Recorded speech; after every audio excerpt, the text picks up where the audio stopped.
बातमी आहे चंद्रपूर येथून। चंद्रपूर लोकसभा मतदारसंघाची निवडणूक पहिल्या टप्प्यात म्हणजेच 19 एप्रिल 2024 रोजी होणार आहे।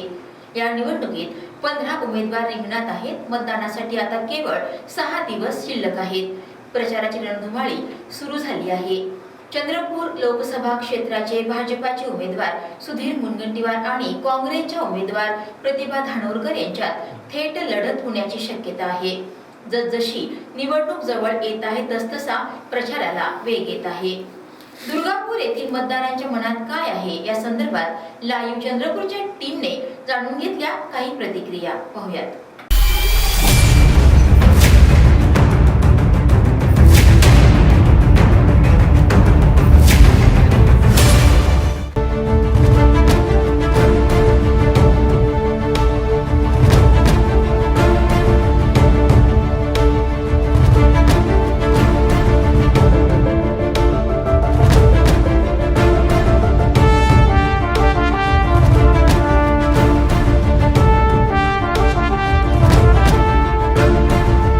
नमस्कार मंडळी, आपण आलेलो आहोत दुर्गापूर या भागात। जाणून घेऊया लोकांचे मते। कोणता उमेदवार योग्य आहे, कोणता उमेदवार निवडून यायला पाहिजे? बीजेपी। अजून कोण?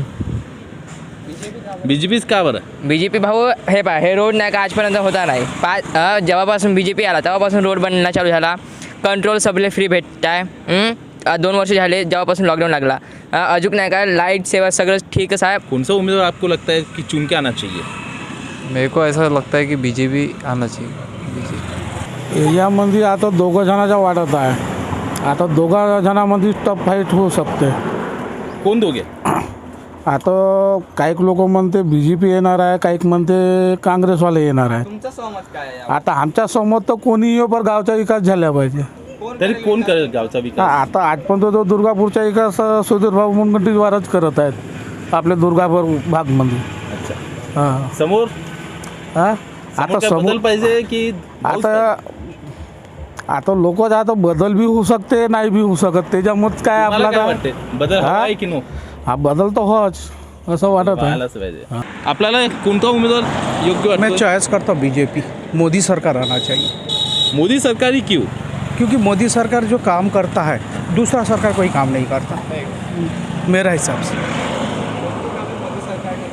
हाँ, मोदी सरकार जो काम करता है और दूसरा सरकार, क्योंकि 70 ईयर्स जो कांग्रेस सरकार ने जिन्होंने किए हैं वो भ्रष्टाचार छोड़ के कुछ नहीं किया। मैं ये चाहता हूँ। कोण येईल निवडून? येईल मोदी सरकार। आता इथं कसं चंद्रपूरमध्ये दोन्ही म्हणजे पार्ट्या म्हणजे सेम आहे। आता आपण त्याला म्हणजे सांगू नाही शकत। दोन्ही म्हणजे रिंगणामध्ये आहे। जे आता जे योग्य वाटेल लोकांना तर ते आहे। वाटते प्रतिभाताई धानोरकर विजयी होईल असं माझं मत आहे। प्रतिभाताईच का बरं? कारण की आपल्याकडे 15 उमेदवार आहे। 15 पैकी प्रतिभाताईच का बरं? प्रतिभाताई म्हणजे आता लोकांचा कल आहे तिच्याकडे वळलेला आपण आता पाहतो तर लोकांच्या तोंडून ऐकतो की यावेळेस थोडंसं म्हणजे चेंजिंग व्हावा बा। अच्छा अच्छा, म्हणून प्रतिभाताई। 15 उमेदवार आहे। 15 पैकी कोणता उमेदवार तुम्हाला वाटतो की निवडून यावं? सुधीर भाऊ। सुधीर भाऊ। काका कोणता उमेदवार निवडून येईल? सुधीर भाऊ येते। तसं तर सुधीर भाऊ येऊ शकते। विकास बी भरपूर केला आहे त्यानं। आता प्रतिभाताईचा बी प्रयत्न सुरूच आहे। 50-50 समजा। आता 15ही उमेदवार योग्य आहेत। 15 उमेदवार योग्य आहेत।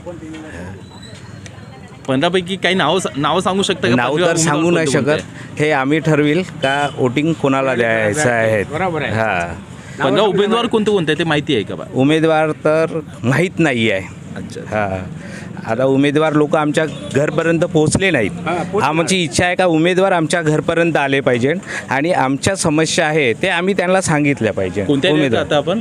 हां, कोणत्या वार्डात राहता? आम्ही भटाडीला राहतो। सर बताइए, तो भी अभी लोकसभा की चुनाव है तो कौन सा उम्मीदवार सही रहेगा? उम्मीदवार तो नहीं पता है मेरे को, लेकिन बीजेपी पक्का आएगी। बीजेपी पक्का है। पक्का बीजेपी क्यों आएगी? 100%। बीजेपी के काम है साहब, काम देखिए आप। इतने काम हो गए हैं कि आदमी गिना नहीं सकता अब तो उंगलियों पे, इतने हो गए हैं, है ना।